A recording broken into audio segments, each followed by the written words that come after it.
ఆ 24 ఇయర్స్లో కూడా మ్యాక్సిమం నేను నేర్చుకున్నది నాకు ఈరోజు ఇలా ఉన్నానంటే కారణం ఆ 24 ఇయర్స్లో నా ఎక్స్పీరియన్స్ ఎక్స్పోజర్. మీరు చెప్తే నమ్మరు, నేను డిగ్రీ సర్టిఫికేట్ ఇంకా కూడా తీసుకోలేదు, ఎగ్జామ్ అయింది, నాకు జాబ్ వచ్చేసింది. ఆ తర్వాత డిఫరెంట్ స్పెషాలిటీస్లో కూడా నేను పనిచేయడం జరిగింది. Heart related, gastric, life saving antibiotics. So ఈ నేపథ్యంలో ఏమైందంటే నేను ఆల్ ఇండియాలో కూడా ఒక టాప్ లీడర్ కింద ఎదగడం జరిగింది. అవేర్నెస్ ఉంది, డాక్టర్లకు ఉండేది. ఇప్పుడు పేషెంట్కి సోషల్ మీడియా వచ్చింది, బోల్డ్ ప్లాట్ఫామ్ రావడం వల్ల ప్రతి వాడికి ఈపీ వచ్చేసింది అనగానే వాడికి తెలిసిపోతుంది. చూస్తుంటే ఒక్కోసారి భయం వస్తుంది. వాళ్ళే ట్యాబ్లెట్స్ పెట్టేస్తున్నారు. ప్రతి మందు కూడా ఎంత ఉపయోగమో అంత చెడు కూడా ఉంటుంది. యాక్చువల్గా మార్వాడి కమ్యూనిటీలో కుర్రవాడు ఐఏఎస్ అయితే కలెక్టర్ అవుతాడు కదా, వచ్చి నాన్న ఐఏఎస్ అంటే ఐఏఎస్ చూడ్డు అమర బిజినెస్ దేశంలో. ఒకటి ఏంటంటే ఉద్యోగానికి వ్యాపారానికి తేడా. ఉద్యోగం అంటే ఎవడో నీకు జీతం ఇస్తే దాని మీద బతుకుతుంది. అదే బిజినెస్ అనుకో, నువ్వు 10 మందికి ఇవ్వచ్చు. 100 ఎలకలను తీసుకొచ్చి చిన్న బాక్సులు పెట్టేసి రోజు అట్లకి కావాల్సిన ఫుడ్ అన్ని పెట్టేది. ఇంకా ఆ ఎన్విరాన్మెంట్లో ఏ ప్రాబ్లం లేదండి. ఒక సంవత్సరం తర్వాత వెళ్ళి చూస్తే అందులో 2-3 మిగిలాయట. హాయ్ సార్, నమస్తే అండి. నమస్తే. Welcome to podcast with Renuka. Thank you so much sir. Congratulations. Thank you sir. Renuka podcast should be a very good success. మీరు చాలా మంచి ప్రోగ్రామ్ చేస్తారు. ఇంకా ఈ ఛానల్ని మీరు ముందుకు తీసుకెళ్లాలని కోరుకుంటూ మా ఆశీర్వాదం ఎప్పుడూ ఉంటుంది మీకు. మీరు నాకు ఈ అవకాశం మొదటిసారిగా ఇచ్చినందుకు చాలా ధన్యవాదాలు. మీ ఛానల్ బాగా పెరగాలని, మీ క్రూ ఇంకా ఎక్కువ మంది పెరిగి ఎక్కువ మందికి ఉద్యోగాలు ఉపాధి కల్పిస్తారని I wish God and my blessings also. ఎలా ఉంది? యాక్చువల్లీ మీ ప్రొఫెషన్ ఏంటండి? Main profession? నేను మెడికల్ కంపెనీ ఓనర్ అమ్మ. అది pharmaceutical company, Neomed health care India private limited అని. It's a private limited company. Started in 2007. Almost నా జర్నీ ఒక 19 సంవత్సరాలు అవుతుంది. 19 ఇయర్స్. దీనికి ముందు కూడా నేను ఒక మెడికల్ కంపెనీలో చేశాను నేను. అది కూడా ఇండియన్ మల్టీనేషనల్. ఇప్పుడు ఇండియాలో ఉన్న టాప్ 3 కంపెనీస్లో అదొకటి, లూపిన్ అని మీకు తెలిసి ఉంటుంది. దాంట్లో 24 ఇయర్స్ చేశానమ్మా. ఆ 24 ఇయర్స్లో కూడా మ్యాక్సిమం నేను నేర్చుకున్నది నాకు ఈరోజు ఇలా ఉన్నానంటే కారణం ఆ 24 ఇయర్స్లో నా ఎక్స్పీరియన్స్ ఎక్స్పోజర్. అది మీరు చెప్తే నమ్మరు, నేను డిగ్రీ సర్టిఫికేట్ ఇంకా కూడా తీసుకోలేదు, ఎగ్జామ్ అయింది, నాకు జాబ్ వచ్చేసింది. 19 ఇయర్స్ నేను జాబ్లో జాయిన్ అయ్యాను. నాకేంటంటే ఫస్ట్ నుంచి డ్రీమ్, ఏదో సాధించాలి మనం, ఏదో చెయ్యాలి. సో అప్పట్లో ఆపర్చునిటీస్ చాలా తక్కువ ఉండేది. 1983లో నేను జాబ్లో జాయిన్ అయ్యాను. చాలా చిన్న ఏజ్లో మీకు జాబ్ వచ్చింది, సెటిల్ అయ్యారు. ఫస్ట్ కంపెనీ అమ్మ అది. ఆ కంపెనీలో జాయిన్ అవ్వడం, ఇంటర్వ్యూకి వెళ్ళమన్నారు, ఇంటర్వ్యూకి వెళ్ళాను, ఇంటర్వ్యూలో సెలెక్ట్ అయిపోయాను. బాంబే వెళ్ళాలి, బాంబే అక్కడ లేకుండా హైదరాబాద్లోనే నాకు అపాయింట్మెంట్ వచ్చింది. సో 83 నుంచి ఒకే ఒక కంపెనీ పనిచేశాను. చాలా మంది నన్ను తీసుకెళ్దాం, ఇంకా ఎక్కువ ఆఫర్ ఇస్తాను కూడా నేను, బికాజ్ నాకు ఈ కంపెనీ ఫస్ట్ అవకాశం ఇచ్చింది కనుక వీళ్ళతోటనే ఉండాలని 24 ఇయర్స్ వాళ్ళతోటే ఉన్నాను. అట్లా స్టార్ట్ అయింది. ఆ కంపెనీలో పనిచేస్తున్నప్పుడు కూడా నేను చాలా రకాల మందులు స్పెషాలిటీస్లో పనిచేశాను. ముఖ్యంగా ఏంటంటే అప్పట్లో మన ఇండియా చాలా అండర్ డెవలప్ కంట్రీ. ఆ తర్వాత డిఫరెంట్ స్పెషాలిటీస్లో కూడా నేను పనిచేయడం జరిగింది. హార్ట్ రిలేటెడ్, గ్యాస్ట్రిక్, ఆ తర్వాత లైఫ్ సేవింగ్ యాంటీబయాటిక్స్. సో ఈ నేపథ్యంలో ఏమైందంటే నేను ఆల్ ఇండియాలో కూడా ఒక టాప్ లీడర్ కింద ఎదగడం జరిగింది. ఒక ట్రేడ్ యూనియన్ ఎక్స్పీరియన్స్ కూడా నాకు సంపాదించింది. సో ఎక్కువగా అప్పుడేంటంటే నేను జస్ట్ 28-29 ఇయర్స్. ఈ టైంలో బాంబే, కలకత్తా మీటింగ్లన్నీ మాకు అక్కడే ఉండేది. కంపెనీతో కూడా నెగోషియేషన్స్. యూ కాంట్ బిలీవ్, ఈవేళ ఆ ప్రైవేట్ కంపెనీలో డిఏ కానీ టీఏ కానీ ఇవన్నీ ఉన్నాయంటే నేను అప్పుడు పడిన కష్టం. నాతో పాటు ఇంకొక 4 కూడా సాయం చేయాలి. అంటే 4 దేశం పక్కల నుంచి కూడా 4 మేము ఉండేవాళ్ళం అనమాట. ఒక ఢిల్లీ, ఒకటి కలకత్తా, ఒకటి బాంబే. సౌత్కి నాకు అవకాశం వచ్చింది. సౌత్ యాక్చువల్గా మెడ్రాస్ ఇవన్నీ ఉన్నా కూడా సో నన్ను తీసుకున్నారు. సో కంపెనీతో మాట్లాడడం, ఎవరికైనా ప్రాబ్లమ్స్ ఉంటాయి. సపోజ్ వాళ్ళ టార్గెట్లు అవ్వలేదు, ఇబ్బందిగా ఉంది, హెల్త్ ప్రాబ్లమ్స్ ఉన్నాయి, వాళ్ళని ఉద్యోగాలను తీసేవారు. అలాంటప్పుడు ఏంటి వీళ్ళకి అన్యాయం జరుగుతుందని నేను మేనేజ్మెంట్తో మాట్లాడి వాళ్ళకి చెప్పి, అరే పలానా ప్రాబ్లంలో ఉన్నాడు, అతను క్యాన్సర్ వచ్చింది, కొన్నాళ్ళు సెలవు ఇవ్వండి, లేదంటే అతనికి హెల్త్ ఇష్యూస్ ఉన్నాయి. సో అట్లాగే చేసి ఈవెన్ హౌసింగ్ లోన్స్ దగ్గర 2,000 మంది ఎంప్లాయీస్ అమ్మ అప్పుడు. మీకని చేసేవారు. వీళ్ళందరికీ కూడా నేను ఒక గైడెన్స్ ఇస్తూ వాళ్ళ ప్రాబ్లమ్స్ని మనం సెటిల్ చేస్తూ, ప్లస్ ఎవ్రీ 3 ఇయర్స్కి, ఈవెన్ గవర్నమెంట్ కూడా ఇప్పుడు 3 ఇయర్స్కి పే స్కేల్ ఇవ్వటం లేదు. 3.5 ఇయర్స్ అయ్యేప్పటికి పే స్కేల్ ఆటోమేటిక్గా ఇచ్చేయాలి. అట్లా నా కెరీర్ స్టార్ట్ అయింది.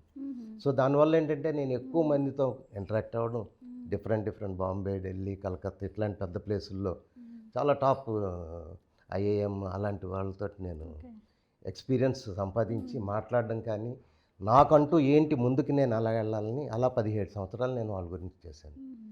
మీకు తెలియదే ఉంది, ప్రతి చోట స్వార్థం మామూలే, ఎంతోమంది మళ్ళీ తొక్కేయడానికి చూస్తారు. అయినా కూడా నేను అవన్నీ తట్టుకుంటూ నిలబడి ఇంకా తర్వాత అనుకున్నాను, నేను కంపెనీలో పనిచేసిన తర్వాత ఇంకో కంపెనీ మారకూడదు, నా సొంత కంపెనీయే పెట్టుకోవాలి. సో నా సొంత కంపెనీని 2007లో నేను స్టార్ట్ చేశాను. 2007 ఎక్కడండి? ఎక్కడ స్టార్ట్ చేశారు? హైదరాబాద్ అమ్మ, హైదరాబాద్ రేణుక గారు. సో హైదరాబాద్లో కంపెనీ స్టార్ట్ చేయడం అంటే అప్పటికి మన కాకినాడలో ఎస్ఆర్ఎంటీ, గోదావరి ఫెర్టిలైజర్స్, ఎన్ఎఫ్సిఎల్ అట్లా 3-4 కంపెనీస్ ఉండేవి. నేను ఎవరిని అడుగుదాం కంపెనీ స్టార్ట్ చేయాలని ఉంది, ఏమీ తెలీదు. అసలు కంపెనీ రిజిస్టర్ చేయడం అంటే ఏంటో తెలియదు, కంపెనీ రిజిస్టర్ ఎవరు చేస్తారో తెలియదు. ఒక కంపెనీ సెక్రటరీ ఉండాలి, ఆ కంపెనీ సెక్రటరీ మళ్ళీ ఆ పేరు మనం చూసుకోవాలి, ఆ పేరు చూసుకున్న తర్వాత అది ఆల్రెడీ రిజిస్టర్డ్ అయ్యిందో లేదో చూసుకోవాలి.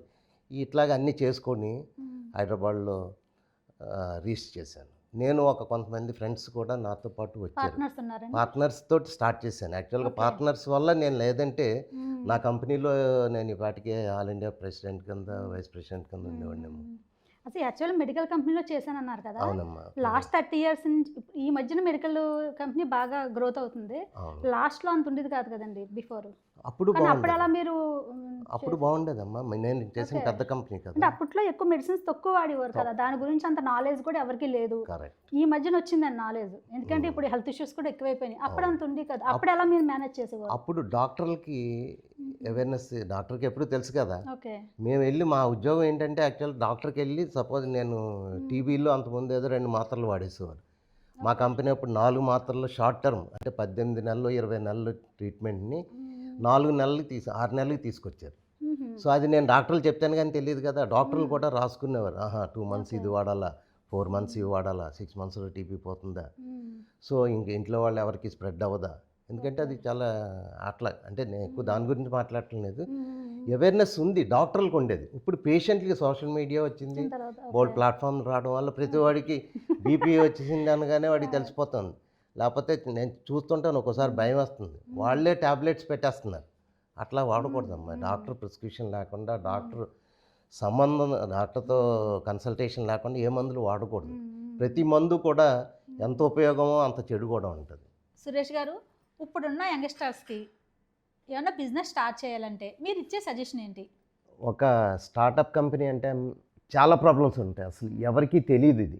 అంటే అందులో స్విమ్మింగ్ పూల్లో దిగిన తర్వాత మన లోతు ఎంతో తెలుస్తుందో అది తెలుస్తుంది. అదే సముద్రంలో కానీ నదిలో దిగామనుకో మనకి ఎంతో తెలియదు. సో దీనికి చాలా ఫ్యాక్టర్స్ మనం కన్సిడర్ చేసుకోవాలి. ఫస్ట్ బిజినెస్ చేయాలంటే కొన్ని బేసిక్ ప్రిన్సిపల్ చెప్తాను, అవి ఫాలో అవ్వాలి. మనం ఫస్ట్ మన ఓన్ మనీతో మన క్యాపిటల్ మనదే పెట్టుకున్నాం. ఎవడో ఇచ్చింది లేకపోతే ఎవరో తల్లిదండ్రులు ఇచ్చింది, మన బాధ్యత మనకు తెలియాలి. ఎంత పెడుతున్నాను దీంట్లో, నేను ఏంటి రెస్పాన్సిబిలిటీ నాది. చాలామంది బ్యాంక్ లోన్ వస్తుందండి అని లోన్ పెట్టేసి వాడికి ఫ్రీగా వచ్చింది కదా మనీ, ఆ మనీ వాల్యూ తెలీదు. సో దాంతో లావిష్గా ఖర్చు పెట్టడం, 5 స్టార్ హోటల్స్లో తిరగడం, ఇట్లాగా చాలామంది ఆ డబ్బుని మిస్యూజ్ చేసి తర్వాత ఈఎంఐలు అవి కట్టలేక చాలా ఇబ్బందులు పడి ఉన్న ఆస్తులు కూడా అమ్మేసిన వాళ్ళు ఉన్నారు. అట్లాగా ఉంటుంది. బిజినెస్ స్టార్ట్ చేద్దామని చాలామందికి డ్రీమ్ ఉండాలి. యూత్కి నేను చెప్పేది ఏంటంటే, you should have a big dream. Success చేసుకోవడానికి మనం ఒక ప్లాన్ కూడా తయారు చేసుకోవాలి. ఇంకోటి ఏంటంటే, మనం బిజినెస్ స్టార్ట్ చేస్తున్నాం అనగానే చాలామంది నేను ఇంట్రెస్టెడ్ అని వస్తారు. మన ఈవెన్ ఫ్రెండ్సే వస్తారు. వచ్చిన తర్వాత ఏం చేస్తారు, వాళ్ళు సక్సెస్ అయితే నీతో ఉంటారు, నువ్వు కష్టాలు పడుతున్నావు అనుకో, నీతో ఉండరు, పారిపోతారు. లేకపోతే నేను ఈవేళ ఇండియాలో టాప్ కంపెనీస్లో ఒక కంపెనీ కింద ఉండేవాడిని. స్ట్రగుల్ అనేది లేకుండా ఏ బిజినెస్ ఉండదు. సో అది ఒక పక్కగా ఇటు ఫైనాన్షియల్గా చూసుకోవాలి, ఇటేమో పార్ట్నర్స్ని చూసుకోవాలి. ఇది కాకుండా ఇంకా గవర్నమెంట్ పక్క నుంచి చాలా ప్రాబ్లమ్స్ ఉంటాయి. మీకు తెలియదు ఏముంది, రిజిస్ట్రార్ ఆఫ్ కంపెనీస్, మన కంపెనీ రిజిస్టర్ చేసిన దగ్గర నుంచి మీరు returns filing, income tax filing, ఏ ఒక్కటి ఒక రోజు లేట్ అయినా కూడా మీకు పెనాల్టీ. అంటే ఇండియన్ మైండ్ సెట్ ఎలా ఉంటుందంటే, బిజినెస్ చేస్తున్నారంటే వీళ్ళు చాలా డబ్బులు సంపాదించేస్తున్నారు, ఫ్రీగా వచ్చేస్తుంది. మొన్న రాత్రి పగలు ఎంత కొట్టుకున్నా ఎవరికి తెలియదు. ఇది ఒకసారి రాత్రి 2-3 లేచి కూర్చునేవాడిని. ఏంటి, నా ఒక హాస్పిటల్లో 15 లక్షలు 20 లక్షలు పేమెంట్ రావాలి, వాడు ఇవ్వలేదు, వాడు ఎత్తేసి వెళ్ళిపోయాడంటే మనం పోయాం కదా. అట్లాగే 10-20 హాస్పిటల్స్ ఉండేవి. మా ఏంటంటే మెయిన్ క్రిటికల్ కేర్ ప్రోడక్ట్స్, అంటే లైఫ్ సేవింగ్.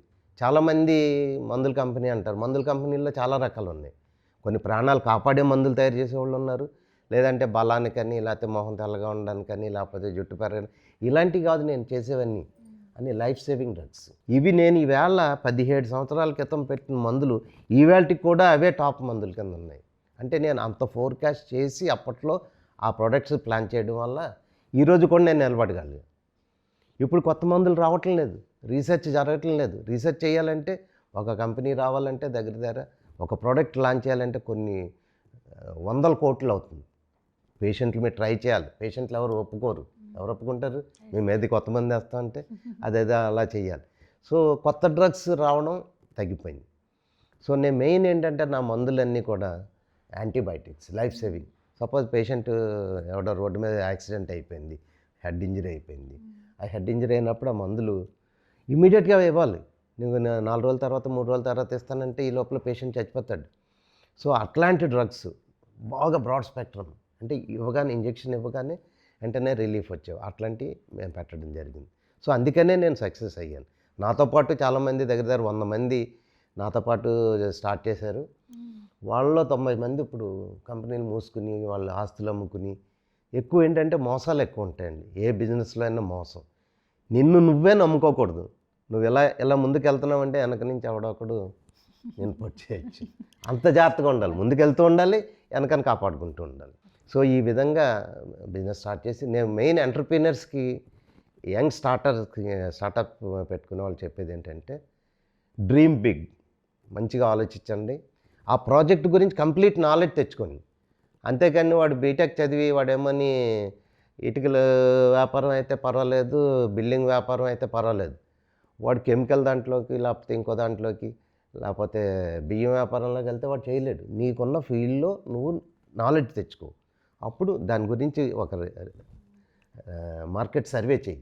సర్వే చేసిన తర్వాత దానివల్ల ప్రాబ్లమ్స్ ఏంటి 10 మందిని కలు. ఇప్పుడు ఉన్నారు, అప్పుడు నాకు కంపెనీ సెక్రటరీ కాకినాడలో లేరు, మీ కాన్ బిలీవ్. నేను పెట్టినప్పుడు కంపెనీ రిజిస్టర్ చేయడానికి కంపెనీ సెక్రటరీ లేడు. మళ్ళీ హైదరాబాద్లో ఆయన పట్టుకుని వాడు మన చేసిన తర్వాత ఈ మధ్యన ఒకలో 2 వచ్చారండి. సో కంపెనీ అంటే ఈజీ కాదు, అట్లాగని కష్టం కూడా కాదు. కష్టపడితే ఎవరికి కూడా ఇబ్బంది ఉండదు.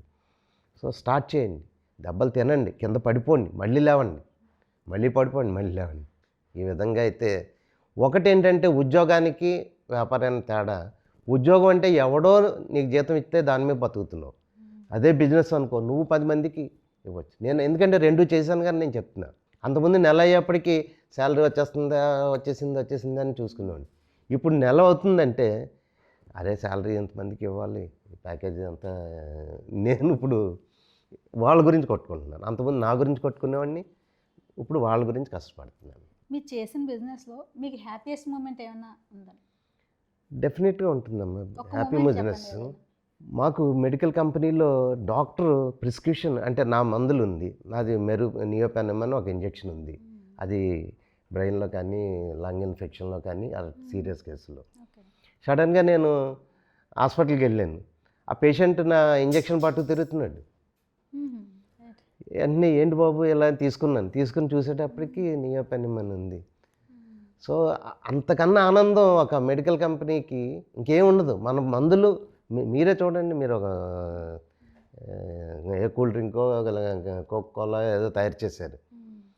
మీది వెళ్ళేటప్పటికి అక్కడ మార్కెట్లో అందరూ కోకో కోలా తాగుతున్నారు. You feel very happy. అట్లాగే నా ప్రిస్క్రిప్షన్ నేను చూసుకున్నప్పుడు అంటే డబ్బులు మాట అలా ఉంచు, నీ కష్టానికి ఫలితం అక్కడ కనపడుతుంది. సో అందుకని మనకి సాటిస్ఫాక్షన్ వస్తుంది. ఇంకోటి ఏంటంటే మన కంపెనీలో ఎంతమంది పనిచేస్తున్నారు, ఎన్ని ఫ్యామిలీస్ బాగున్నాయి, ఆ ఫ్యామిలీస్కి మనం ఎప్పుడు కూడా నేను గత 19 సంవత్సరాలు 2007 నుంచి కూడా 1వ తారీఖు వాళ్ళకి జీతం ఇవ్వాలి. చాలామంది కంపెనీలు 15 పెద్దవాళ్ళు కూడా 25కి 30కి 3 నెలల తర్వాత 6 నెలల తర్వాత ఇచ్చే కంపెనీలు కూడా. నేను మాత్రం కష్టపడే వాళ్ళకి 1వ తారీఖు వెళ్ళిపోవాలి. ఎందుకంటే వాడు ప్లానింగ్ వాడు ఉంటుంది. వాళ్ళు కష్టపడితే మనకి ఇన్పుట్ ఇవ్వలేరు వాళ్ళు. సో ఆ విధంగా నేను చాలా కష్టాలు ఉన్నాయి. అంటే అన్నీ చెప్తే చాలామంది బిజినెస్ చేయడం అంటే ఇంత కష్టం అంటారు. జిఎస్టీ సడన్గా వచ్చేసి మీరు అందరూ రాత్రి మార్చండి అని వాళ్ళు ఏదో చిన్న లెటర్ హెడ్ మీద రాసి పంపించేస్తున్నారు. మా దగ్గర లక్షల్లో ట్యాబ్లెట్లు, లక్షల్లో ఇంజెక్షన్ ఉంటాయి. 12% నుంచి 5% మారిందంటే ఇప్పుడు నేను మార్కెట్లోకి అమ్మితే పేషెంట్ చూసి ఇదేంటిది నువ్వు ఎక్కువగా అమ్ముతున్నావు అంటాడు ఆ కెమిస్ట్ని. సో మేము దాన్ని స్టిక్కర్లు అంటించుకోవాలి. దాన్ని చాలా తతంగాలు ఉన్నాయి. సో గవర్నమెంట్ కూడా ఏంటంటే బిజినెస్ చేసే వాళ్ళని ఎంకరేజ్ చేయండి. ఓవర్ నైట్ ఆర్ఓసి అనేది రిజిస్టర్ ఆఫ్ కంపెనీస్లో రేణుకా గారు ఒక రోజు లేట్ అయితే 1000 రూపాయలు పెనాల్టీ. అది నేను చేసే పని అయితే నేను చేసేస్తా. నా కంపెనీలో స్టాఫ్ డేటా తయారు చేయాలి, తర్వాత ఏమో అకౌంటెంట్ ఏమో దాన్ని టాలీలో ఎక్కించాలి, ఆ తర్వాత ఏమో కంపెనీ సెక్రటరీ మళ్ళీ ఆవిడ చేసి ఇట్లా ఇంతమంది ఏ ఒక్కళ్ళు సెలవు పెట్టేసినా ఏ ఒక్కళ్ళు లేకపోయినా కూడా పెనాల్టీ నేనే కట్టాలి కదా. వాళ్ళు ఎంప్లాయీ ఏమంటాడు, సార్ నేను చేసి ఇచ్చానండి వాళ్ళు పెట్టలేదు అంటాడు. కంపెనీ సెక్రటరీ వాళ్ళిద్దరూ ఇవ్వలేదు సార్ నేను అందుకని చేయలేదు అంటుంది. ఈవెన్ ఆడిటర్స్ అని అంతే. ఆడిటర్ పాపం ఆయన ఒకటి చేయలేదు కదా, అకౌంటెంట్ ఇవ్వాలి. సో దీనివల్ల ఎన్ని ఇబ్బందులు. ప్లస్ ఇంకోటి ఏంటంటే బిజినెస్లో క్రెడిట్ ప్రాబ్లం ఒకటి ఉంటుంది. అంటే మనం ఎప్పుడైతే క్రెడిట్ ఇవ్వడం అలవాటు చేసామో మనం ఇంకా బిజినెస్ చాలా ఇబ్బందుల్లో పెట్టుకుంటున్నాం. మాకు తప్పదు, ఎందుకంటే ఫార్మా కంపెనీస్ ఫస్ట్ నుంచి కూడా అట్లాగే అయిపోయి ఒక హాస్పిటల్ 10 లక్షలు 15 లక్షలు 50 లక్షలు అట్లా తీసుకుంటారు. తీసుకునేదాకా సార్ అంటారు. ఆ తర్వాత మనం వెళ్తే రూమ్లో కనపడరు, లేకపోతే మాట్లాడరు, ఫోన్ ఎత్తరు. సో అలాంటి వాళ్ళు అందరూ అని కాదు, 1 or 2 ఎగ్జాంపుల్స్ చెప్తున్నాను నేను అంతే. సో ఆ క్రెడిట్ బిజినెస్కి ఎప్పుడైతే మనం అలవాటు చేసుకున్నామో సేల్ కనపడుతుంది, ప్రాఫిట్ కనపడుతుంది. మీరు ఆడిటర్ మోహన్ గారికి చెప్పామనుకోండి, ఆయన మీకు బోల్డ్ ప్రాఫిట్ ఉంది కదా అంటారు. అరే వాడు డబ్బులు ఇవ్వలేదు సార్ అంటే అది మాకంతా అనవసరం సార్, మీరు సేల్ చేశారు లేదా. ఇంకోటి ఏంటంటే వాడు ఇచ్చిన పని జిఎస్టీ మనం గవర్నమెంట్ కట్టేయాలి. 10వ తారీఖు కల్లా జిఎస్టీఆర్ తయారు చేయాలి. 20వ తారీఖుకి నేను 10 లక్షలు అమ్మితే 10 లక్షల మీద 1,60,000 కట్టేయాలి. మాకు టైం ఉండదు. ఇంకా ₹1,00,000 అమ్మితే ₹1,00,000 మీద 12 లక్షలు 5 లక్షలు ఎంతో ఆ స్లాబ్స్ని బట్టి కట్టేయాలి. సో మనం పెట్టుబడి పెట్టాలి, అప్పు ఇవ్వాలి, ప్లస్ ఏమని ట్యాక్సులు గవర్నమెంట్కి. ఇంతమందిని మనం పోషిస్తూ మన స్టాఫ్ని పోషించుకోవాలి. Overheads, current bills, car bills, travelling. So ఓవరాల్గా నేను చెప్పేది ఏంటంటే ఇవన్నీ ప్లాన్ చేసుకోండి. మంచిగా ఫైనాన్షియల్గా మీరు సిద్ధంగా అయ్యి తర్వాత చేయండి. చిన్నగా స్టార్ట్ చేయండి, ఎప్పుడు లార్జ్ స్కేల్లో ప్లాన్ చేయకండి. నాకు తెలిసిన కంపెనీ ఒక ఆయన ఇంకో అతను ఇలాగే 50 మందిని రిక్రూట్ చేసుకున్నాడు. వాళ్ళందరినీ 5 స్టార్ హోటల్, మెడికల్ అనగానే మాకు 5 స్టార్ హోటల్స్ ఇవి చాలా కామన్. ఆ 5 స్టార్ హోటల్లో ట్రైనింగ్ ఇచ్చేసాడు. 15 రోజులు ట్రైనింగ్, హోటల్ ఖర్చులు, వీళ్ళు ఫుడ్ ఖర్చులు ఇవన్నీ అయిపోయిన తర్వాత మొత్తం వచ్చి అందరికీ బ్యాగులు ఇచ్చి బాబు మీరు మార్కెట్లోకి వెళ్ళి పని చేయండి అంటే 10 మంది వెళ్ళిపోయారు. అంటే వాడి ఈ నెల రోజులు ఖర్చు వేస్ట్, వాడికి కష్టపడింది వేస్ట్, ఇవన్నీ పోయి. ఆ తర్వాత చూసేప్పటికి ఆఫీసులో 2 కూర్చున్నాడు, 2 కుర్రోళ్ళని వేసుకుని. ఏంట్రా అంటే మొత్తం ఆ ట్రైనింగ్ అంతా వేస్ట్ అయిపోయింది సార్. ఇప్పుడు మేము మెయిన్ ఇండియా ఫేస్ చేస్తున్న ప్రాబ్లం కూడా ఇదే, మ్యాన్ పవర్ ప్రాబ్లం. పని చేయట్లేదు. యూత్ ముఖ్యంగా, యూత్లో మగవాళ్ళు బాగా అలవాట్లకి ఎక్కువ దగ్గర అయిపోయి కష్టపడలేదు. ఆడపిల్లలు కష్టపడి చేస్తున్నారు. విమెన్ పవర్ బాగుంది. కానీ వీళ్ళతో ప్రాబ్లం ఏంటంటే వీళ్ళకి ఎంత ట్రైనింగ్ ఇచ్చి అంత అయిన తర్వాత వాళ్ళు పెళ్ళిళ్ళు చేసుకుని వెళ్ళిపోతారు, లేదంటే అడిగి మళ్ళీ ఇంకో కొత్త ట్రై చేసుకోవాలి. సో ఈ విధంగా ఉంటాయి, ప్రతి దాంట్లో ప్రాబ్లమ్స్ ఉంటాయి, ఆపర్చునిటీస్ కూడా ఉంటాయి. ఇండియా ఏంటంటే ఫార్మాస్యూటికల్ రంగంలో చాలా ముందుకెళ్ళిందండి. చాలా కంట్రీస్తో చూస్తే, నేను ఎందుకంటే చాలా కంట్రీస్ కూడా చూశాను. ఇటలీ కానీ, స్వీడన్ కానీ, డెన్మార్క్, నార్వే, ఇట్లాంటి అక్కడ కన్నా ట్రీట్మెంట్ మంది చాలా బాగుంటుంది. మీరు చిన్న ప్రాబ్లం వచ్చిందంటే డైరెక్ట్ డాక్టర్ దగ్గరికి వెళ్ళొచ్చు. వాళ్ళకి అలా కాదు, డాక్టర్ 1 మంత్ తర్వాత అపాయింట్మెంట్ ఇస్తాడు. నీకు చెస్ట్లో పెయిన్ అంటే 1 మంత్ తర్వాత ఆగుతుందా? కడుపులో పెయిన్ అంటే ఈవెన్ డెలివరీ కూడా నర్సులు, మిడ్వైఫ్లు వాళ్ళే చేస్తారు. ఇక్కడ డాక్టర్లు అవైలబిలిటీ ఉంది, ఎమర్జెన్సీ అయితే వాళ్ళు చూస్తారు. ఒక విధంగా ఏంటంటే India is developing very fast medical టెక్నాలజీలో. చాలా మీరు పెద్ద పెద్ద సిటీస్లో, బాంబే, హైదరాబాద్ ఆర్ బెంగళూరులో చూస్తే మిగతా కంట్రీస్ నుంచి మన దగ్గరికి వచ్చి మన దగ్గర సర్వీస్ చేయించుకుని, ఆపరేషన్లు అవి చేయించుకుని మళ్ళీ వాళ్ళు వెళ్ళిపోతే వాళ్ళకి చాలా ఎకనామికల్ అవుతుంది. అక్కడ 10 లక్షలు అయ్యేది ఇక్కడ మనవాడు 5 లక్షలు చేసి పంపించేస్తున్నాడు, ప్లస్ క్వాలిటీ ట్రీట్మెంట్ ఇస్తున్నారు. ఒక విధంగా ఏంటంటే ఇండియాలో మెడికల్ టెక్నాలజీ బాగా పెరిగింది, మెడికల్ అడ్వాన్స్మెంట్. ఈవేళ ప్రపంచంలో చాలామందికి కూడా మనం చాలా దేశాలకి మనం మందులు పంపిస్తున్నాం. యాక్చువల్లీ ఇప్పుడు పేరెంట్స్కి కూడా బిజినెస్ మీద ఎవరికి ఐడియా లేదు కదండి. పిల్లలు ఎవరన్నా బిజినెస్ స్టార్ట్ చేస్తానంటే అమ్మో వద్దు, మనకి లాస్ అయిపోతాం, మన దగ్గర అంత మనీ ఉందో లేదో, ఉన్నదంతా ఖర్చు పెట్టేస్తావు, నీకు కలిసి వస్తుందో లేదో అన్న నెగిటివ్ థింకింగ్లోనే ఉంటున్నారు. కానీ చాలా తక్కువ మంది పేరెంట్స్ మాత్రమే పిల్లల్ని ఎంకరేజ్ చేస్తున్నారు. దాని గురించి మీరు ఏం చెప్తారు? ఇది యాక్చువల్గా ప్రతి పేరెంట్కి ఉండాలి, నాకు కూడా ఉంటుంది అదే పేరెంట్. కానీ ఎందుకంటే ఇప్పుడు యువత మన అబ్బాయి మంచోడే, లేకపోతే మన పిల్లలు మంచోళ్ళే, కానీ పక్కన ఉన్న ఫ్రెండ్ సర్కిల్ వాళ్ళని తప్పుదారి పట్టించవచ్చు. ఆ బాధ్యత తెలిసినప్పుడు బిజినెస్ చేయించడం మంచిది. ఆ బాధ్యత తెలిసేదాకా మాత్రం కొద్దిగా ఓపిక పట్టాలి మనం. అప్పుడు ఒక్కసారి సక్సెస్ అనేది టేస్ట్ చేసాడో వాడిని ఎవరిని ఆపలేరు, ఎంత ఎత్తుకైనా ఎదగలడు. అది వెళ్ళేదాకా మాత్రం కొద్దిగా ఓపికగా ఒక పక్క అలాగా కాచుకుంటూ, అలా ఒక కన్ను వాళ్ళ మీద పెట్టుకుంటూ మీరు కూడా సపోర్ట్ చేయండి. దానివల్ల వాళ్ళు సక్సెస్ అవుతారు. సక్సెస్ అంటే 100 మంది పెడితే 90 మంది పాడైపోతున్నారు లేదు కదా, ఓ 10 మంది పాడైపోతారు. లేదంటే జనరల్గా మన గుజరాత్ సైడ్ చూస్తే 90% అందరూ కూడా బిజినెస్ మ్యాన్. కానీ మన ఇటు ఆంధ్ర, తెలంగాణలో పిల్లలకి ఎందుకంత స్ట్రాంగ్ మైండ్ ఉండలేదండి. చిన్నప్పటి నుంచి అంటే మనం చేసి ప్రాబ్లం ఏంటి, అదే మన తప్పు మందా, లేకపోతే టీచర్స్దా, లేకపోతే ఇప్పుడున్న సొసైటీదా, దేనివల్ల అంటారు? అది ఇది కూడా మంచి క్వశ్చన్. ఇది యాక్చువల్గా మార్వాడి కమ్యూనిటీలో కుర్రవాడు ఐఏఎస్ అయితే కలెక్టర్ అవుతాడు కదా, వచ్చి నాన్న ఐఏఎస్ అంటే ఐఏఎస్ చూడదో అమర బిజినెస్ దేకులో అంటాడు. అంటే మన బిజినెస్ చూసుకో, నీకు ఐఏఎస్ వల్ల ఏముంది, ఆడి దగ్గర వీడి దగ్గర నువ్వు చేతులు పట్టుకుని కూర్చోవాలి. నీ బిజినెస్లో అంటావా, నీ పెద్ద వాళ్ళు నీ దగ్గరే ఉంటారు, నువ్వు ఎంతవరకు అని వచ్చింది. సో అట్లాగే మన పిల్లలను కూడా మనం, 2 పిల్లలు ఉన్నారనుకోండి, ఒకరిని జాబ్లో పెట్టండి, ఇంకో అతను ట్రై చేయండి. సక్సెస్ అయిన తర్వాత వాళ్ళే ఆటోమేటిక్గా చేస్తారు. ఈవెన్ పెద్ద కంపెనీలు అంబానీ, ముఖేష్ అంబానీని, అనిల్ అంబానీ 2 బ్రదర్సే. వాళ్ళ నాన్న 2కి సేమ్ ప్రాపర్టీ ఇచ్చాడు, 2 ముక్కలు చేసి ఇచ్చాడు. మరి 2 ఒకలా ఉన్నారు. ఇప్పుడు ఒక ఆయన ఎక్కడికో వెళ్ళిపోయాడు, ప్రపంచంలో ఏషియాలో నెంబర్ 1 అంటారు. ప్లానింగ్ అమ్మా, ప్లానింగ్, ఇంప్లిమెంటేషన్, డెడికేషన్, ఇవి చాలా ఇంపార్టెంట్ ఫ్యాక్టర్స్. నువ్వు ఫస్ట్ ప్లాన్ చేసుకో, ఇది చెయ్యాలి, నేను ఈ 3 ఏళ్లలో ఇంతవరకు వెళ్ళగలను, లేకపోతే 10 ఏళ్ళు. నువ్వు 3 ఏళ్ళలో అంతవరకు వెళ్ళకపోయినా కనీసం ఎక్కడికైనా వెళ్తావు కదా, అది స్టార్ట్ అవ్వాలి. ఒక్కసారి బిజినెస్ ఏంటంటే 10-15 సంవత్సరాలు చాలా కష్టాలు పడాలి. ఆ తర్వాత కొద్దిగా నీకు అలవాటు అవుతుంది, కస్టమర్ సైకాలజీ అర్థమవుతుంది, నువ్వు అమ్ముతున్న పద్ధతి కరెక్టో కాదో తెలుస్తుంది. సో అప్పుడు వీళ్ళు సక్సెస్ ఆటోమేటిక్గా వస్తుంది. 1 year 2 years చేసిన తర్వాత ఏదైనా చిన్న లాస్ వస్తే అమ్మో నేను చేయలేను, నా వల్ల అవ్వదు అని మళ్ళీ చాలామంది జాబ్స్కి వెళ్ళిన వాళ్ళు చాలామంది ఉన్నారు. అప్పుడు లాస్ వచ్చిన టైంలో ఎటువంటి మైండ్ సెట్తో మనం ఉండవలసి వస్తుంది? అదే లాస్ వచ్చినప్పుడే నేను చెప్పిన, శాలరీ అంటే ఒక ఫిక్స్డ్ ఇన్కమ్, అది నెలకి ఒక ₹1,00,000, ₹1,50,000, అంతకన్నా ఇండియాలో రాదు కదా.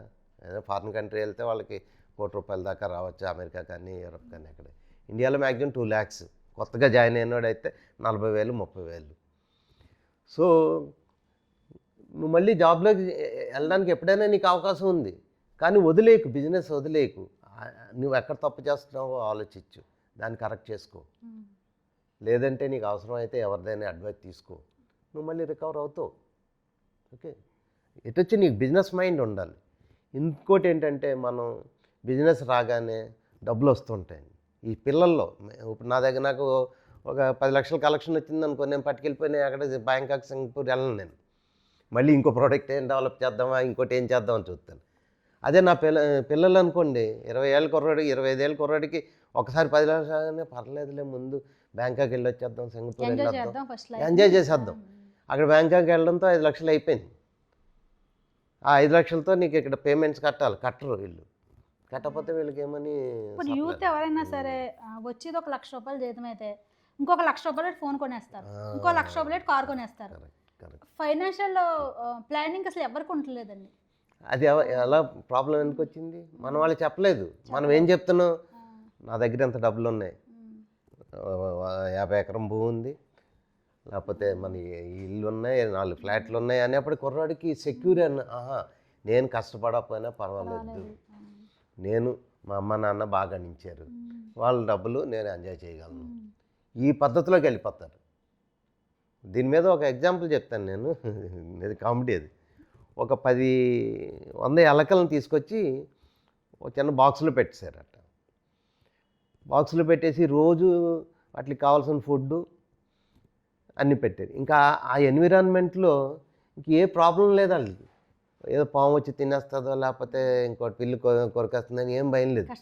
రోజు అలా పెట్టేస్తున్నారు. ఒక 4 నెలలు 5 నెలలు బాగానే అన్ని బాగా లావుగా హ్యాపీగా తయారైపోయి అసలు దానికి స్ట్రగులే లేదు. 1 సంవత్సరం తర్వాత వెళ్ళి చూస్తే అందులో 2 3 మిగిలాయట. మిగతా అన్నీ చచ్చిపోయాయి. అంటే వితౌట్ వర్కింగ్ దే డైడ్. అంటే మనం ఎంత స్ట్రగుల్ అవుతూ ఉంటే, స్ట్రగుల్ అనేది లేకుండా ఉండకూడదండి. స్ట్రగుల్ ఉండాలి. జీవితం అంటేనే స్ట్రగుల్. చిన్నప్పుడు మనం చదువుకోవడానికి స్ట్రగుల్ పడతాం, చదివి అయిన తర్వాత ఉద్యోగం వచ్చేస్తే హ్యాపీగా అనుకుంటాం, ఉద్యోగం వచ్చేసిన తర్వాత నెక్స్ట్ సెటిల్ అయిపోతాం అనుకుంటే మ్యారేజ్ అనుకుంటాం, మ్యారేజ్ అయిపోతే హ్యాపీ పిల్లలు అందరూ కార్లు అనుకుంటాం. అప్పుడు అసలు ప్రాబ్లమ్స్ రావు. పిల్లలు వచ్చిన తర్వాత సరే పిల్లలు వచ్చేసరి ఇంకేదో ప్రాబ్లం అనుకుంటే పిల్లల చదువులు, వీళ్ళ ఫీజులు 40 లక్షలు 50 లక్షలు కట్టి ఇదంతా అయ్యే లోపల మన ఏజ్ అయిపోతుంది. ఏజ్ అయిపోయిన తర్వాత పిల్లలు వెళ్ళిపోతారు, ఆస్తి అయిపోయింది, ఏంటి మిగిలింది నీకు జబ్బులు.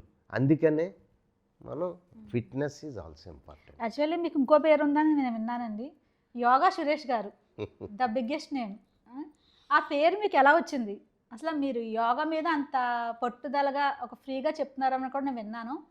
అసలు ఎలా సాధ్యం పడిందండి? ఎంత బిజీ షెడ్యూల్లో కూడా మీరు ఎంత బిజీగా ఉండి ఫ్యామిలీ, పిల్లలు, ఈ మీ వర్క్లో కూడా యోగా చాలామందికి ఫ్రీగా నేర్పిస్తున్నారంట.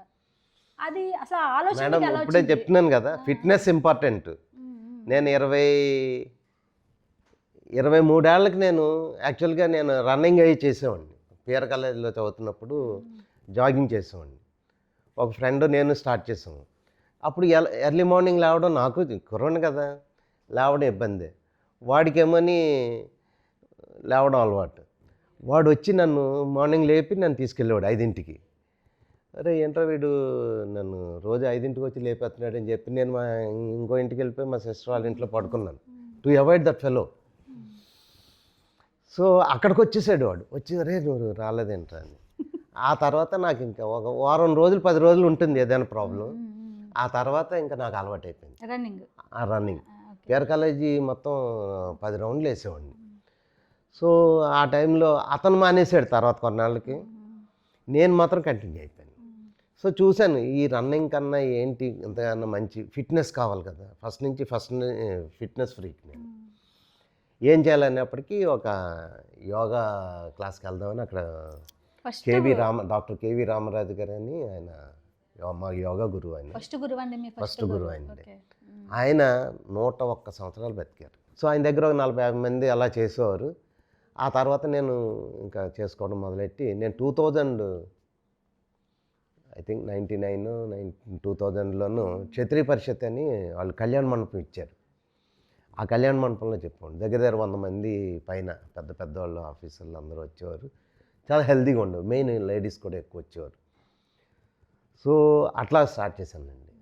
ఆ తర్వాత ఏంది నీ కంపెనీ 2007లో పెట్టడంతో నేను ఇక్కడి నుంచి హైదరాబాదు అక్కడ ఇలా తిరగడం, వైజాగ్, ఢిల్లీ, బాంబే అలా తిరగడం వల్ల అది డిస్టర్బ్ అయిపోయింది. నా బాధ అదే. ఇప్పుడు కూడా కాకినాడ గాంధీనగర్ పార్క్లో మనం చేస్తున్నాం, దగ్గర 100 మంది పైన రోజు చేస్తున్నారు. కొంతమంది ఏంటంటే వస్తూ ఉంటారు, వెళ్తూ ఉంటారు నేర్చుకునేవాళ్ళు. సో ఆ సైకిల్ మాత్రం కంటిన్యూ అవ్వాలి. సో మంచి ఆల్టర్నేటివ్ మంచి ట్రైనర్స్ని కూడా మనం తయారు చేయాలి. ఇదేంటి యూత్కి స్ప్రెడ్ అవ్వాలి కదా. ఇప్పుడు కాకినాడలో చాలామంది పార్కుల వాళ్ళు అందరూ కూడా ఇక్కడ మన గురించి తెలుసుకుని ఇక్కడికి వచ్చి మీరు బాగా నాకు మీరు అలాగే చేస్తున్నారు. పరిచయం కదా, యోగా సురేష్ గారు. ఇది ఇంకా కాదమ్మా, నేను చెప్తే నమ్మో. బుక్లో టేప్స్ కొనడానికి షాప్కి వెళ్ళాను. షాప్కి వెళ్ళేటప్పుడు అక్కడ చాలామంది పిల్లలందరూ బుక్ స్టాల్లో ఎవరు ఉంటారు, పిల్లలు ఉంటారు కదా. వాళ్ళందరూ సార్ మీరు యోగా చెప్తారు కదా సార్ అని. అవునమ్మా, అక్కడ చూసాం సార్, మేము రోజు అక్కడ ఆడుకునేప్పుడు చూస్తూ ఉంటాం అన్న. That gives me happiness. ఆ కుర్రోడు ఎవరో తెలియదు నాకు. అదే 10 మందికి రామ్మా నువ్వు అంటే, సార్ పొద్దుటే నేను స్కూల్కి వెళ్ళిపోవాలండి, నెక్స్ట్ ఇయర్ నుంచి నేను వస్తానండి అన్న. ఫ్రీ యోగా ఎన్ని సంవత్సరాల నుంచి స్టార్ట్ చేశారండి? నేను ఫస్ట్ నుంచి ఫ్రీ అమ్మ. నాకు ఫ్రీ. ఇది ఎందుకంటే హెల్త్ అనేది ప్రతి దేశంలో ప్రతి వాడికి ఇంపార్టెంట్. దేశం బాగుండాలంటే హెల్తీగా ఉండాలి. అందరూ జబ్బులతోటి లేకపోతే ఏదో ప్రాబ్లమ్స్తో ఉన్నారనుకోండి, దేశం ఏం పెరుగుతుంది? ఇవాళ మన కంట్రీ, నాకు ఎందుకంటే దేశం అంటే కూడా ప్రేమ ఉంది. ఆ ప్రేమతోటే ఈ దేశం హెల్తీగా ఉండాలి. చాలా కంట్రీస్ చూశాను కదా, 90-95 ఏళ్ళకి వాళ్ళు సైకిల్ మీద వెళ్ళిపోతూ ఉంటారు హ్యాపీగా. యూరప్ కానీ పెద్ద పెద్ద కంట్రీస్లో. అరే వాళ్ళు ఇక్కడ మన 60 ఏళ్ళు వచ్చేటప్పటికి అయిపోయిందండి, నేను ఇంకా రిటైర్ అయిపోయానండి అని మూల కూర్చుని ఇంట్లో కదలరు, టీవీ ముందు కూర్చుంటాడు. యాక్చువల్లీ నేను ఫస్ట్ టైం మీ దగ్గరికి వచ్చాను, మీకు గుర్తుందో లేదో, గుర్తుండే ఉంటుంది. అయితే అప్పుడు 80 ఇయర్స్ నుంచి చేస్తున్నారు. 80 ఇయర్స్ ఒక అతను ఉన్నాడు, ఆయన చేస్తున్నారు. 40 ఇయర్స్ అయినా చేస్తున్నాడు. కాదు ఏంటి ఎంత ముసలోళ్ళు కూడా ఎలా చేస్తారో అంటే చూస్తే నాకంటే వాళ్ళు బాగా చేస్తున్నారు. నేను షాక్ అయ్యానండి ఫస్ట్ టైం. అంటే 80 ఇయర్స్ వర్మ గారు, శర్మ గారు, ఆయన ఎంత బాగా చేస్తున్నారు. శాస్త్రి గారు, వర్మ గారు, సత్య గారు, వీళ్ళందరూ కూడా చాలా బిగ్గెస్ట్ ఫ్యాన్స్ మీకు. కానీ ఎలా మీ మోటివేషన్ అంత అలా ఎలా చేయగలరు? ఇప్పుడు వేరే యోగా సెంటర్స్కి ఇక్కడికి నాకు డిఫరెన్స్ అదేనండి. మిగతా వాళ్ళు ఏంటంటే కమర్షియల్గా ఉన్నప్పుడు ఎట్లా అట్రాక్ట్ చేసుకోవాలి, నేనే అట్రాక్ట్ చేసుకోకర్లేదు. నా దగ్గరికి వచ్చిన వాళ్ళకి నేను చెప్తే చాలు. నేను దీని గురించి నేనే ఎక్స్పెక్ట్ చేయను. సురేష్ గారు దగ్గర 2000 నుంచి కూడా నేను ఫ్రీగానే చెప్తున్నాను. దగ్గర 1000-2000 మంది దాకా. అంటే కొంతమంది వచ్చి షిఫ్ట్లో వెళ్ళిపోతూ ఉంటారు, కొంతమంది నేర్చుకున్న తర్వాత ఇంట్లో చేసుకుంటామండి, అయితే ట్రాన్స్ఫర్లు అయిపోయిన వాళ్ళు. సో హెల్త్ అనేది హెల్త్, నా కంపెనీ లోగో కూడా హెల్త్ టు ఆల్ అండి. Neomed health care India private limited, health to all. Government ఇవ్వాలి యాక్చువల్గా హెల్త్. గవర్నమెంట్ ఇవ్వనప్పుడు మనం తయారు చేసుకోవాలి. సో ఈ 70-80 ఏళ్ళలో ముఖ్యంగా ఏంటంటే పాపం వాళ్ళకి gastric problem, heart problems, shoulder problems, కాళ్ళు వీక్ అయిపోతున్నాయి. దాన్నే సార్కోపీనియా అంటారు. మనిషికి చావు కాలుతోటే మొదలవుతుంది. కాళ్ళు వీక్ అయిపోయాయి అనుకోండి, నడవలేకపోయాడు అనుకోండి, వాడు మ్యాక్సిమం ఒక 5-10 ఏళ్ళలో చచ్చిపోతాడు. సో వాళ్ళు కాళ్ళు స్ట్రాంగ్గా ఉండాలి, చేతులు స్ట్రాంగ్గా ఉండాలి, హార్ట్ స్ట్రాంగ్గా హెల్దీగా ఉండాలి.